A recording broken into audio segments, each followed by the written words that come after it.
What if a gentle walk could send microscopic power units from working muscles into the bloodstream and straight into the brain to support repair after a stroke? And what if the delivery vehicle was not a stem cell or a neuron, but a platelet best known for clotting? A new animal study suggests exercise triggers a built-in distribution system for cellular energy that the brain can use for recovery, and it does not require intense workouts to activate. Welcome to Dr. Mercola's Cellular Wisdom. Stay informed with quick, easy-to-listen summaries of our latest articles, perfect for when you're on the go. No reading required. Subscribe for free at mercola.com for the latest health insights. Hello and welcome to Dr. Mercola's Cellular Wisdom.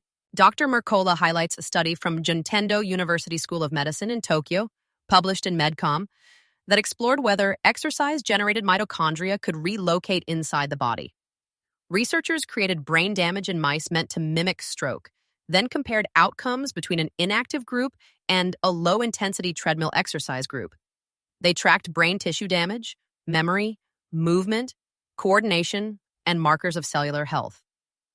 The key finding was that exercising mice produced more mitochondria in muscle cells. Those mitochondria entered the bloodstream, and platelets picked them up and transported them to damaged brain regions. That platelet mechanism is significant because it reframes platelets as more than clotting components. According to the study, platelets acted as delivery vehicles ferrying mitochondria specifically to injured areas. The exercising mice had less white matter damage, fewer long-term complications, and better memory, movement, and coordination compared to the inactive group. White matter damage matters enormously in stroke recovery because it affects communication pathways and how efficiently different brain regions coordinate. The study also found platelets delivered mitochondria not just to neurons but to astrocytes and oligodendrocytes, cells that regulate the brain's internal environment and produce myelin, the protective coating that helps nerve signals travel efficiently. This is especially relevant for older adults. More than half of stroke survivors over 65 face ongoing challenges like memory problems, difficulty walking, or needing help with daily tasks. Many are too weak after hospitalization for vigorous physical activity, which limits what rehabilitation alone can accomplish. Dr. Mercola emphasizes that because the exercise in this study was low intensity, it suggests the signal can be triggered without punishing workouts. The researchers suggested this approach could potentially extend to mitochondrial diseases and neurodegenerative conditions. Dr. Mercola uses this research to underscore a broader principle. Healthy aging and recovery hinge on mitochondrial function. Regular exercise improves mitochondrial health, reduces oxidative stress, and supports healthier aging across multiple systems. One of the key factors in that aging process is sarcopenia, the age-related loss of muscle mass. A comprehensive review in Nutrients examined why muscle loss accelerates with age and how targeted protein intake plus exercise can slow it. A key concept is anabolic resistance.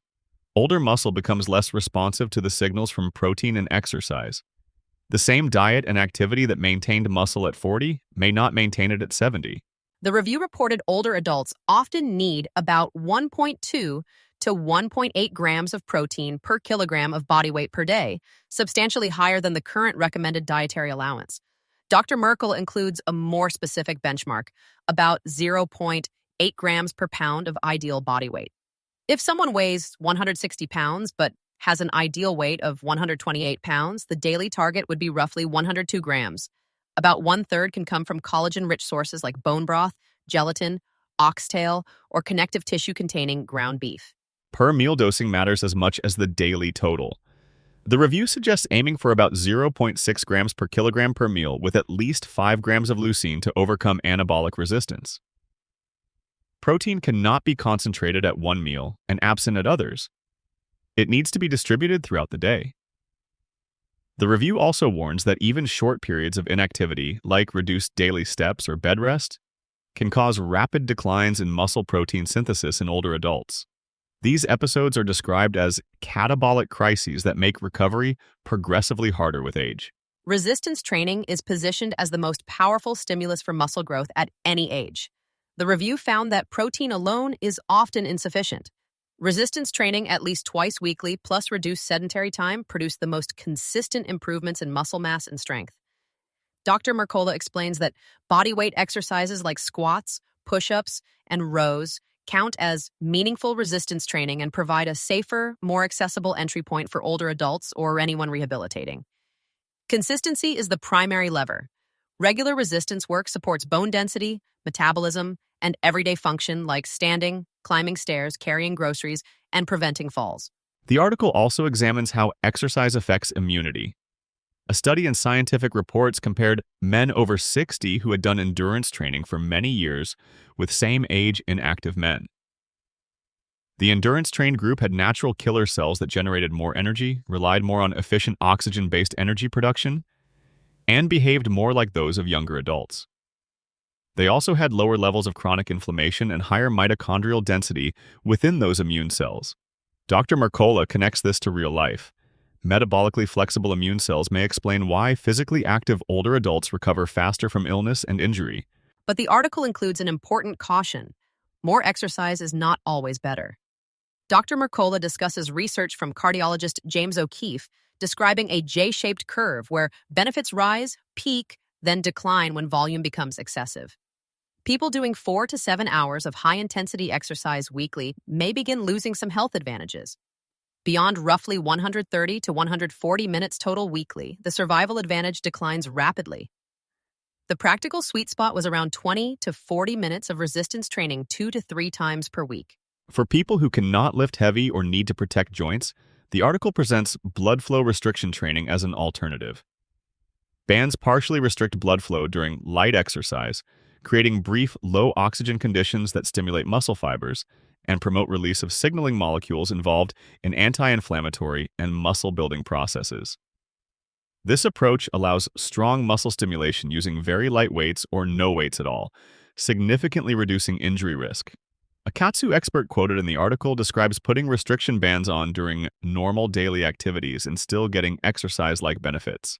The article connects all of this back to mitochondrial support through nutrition.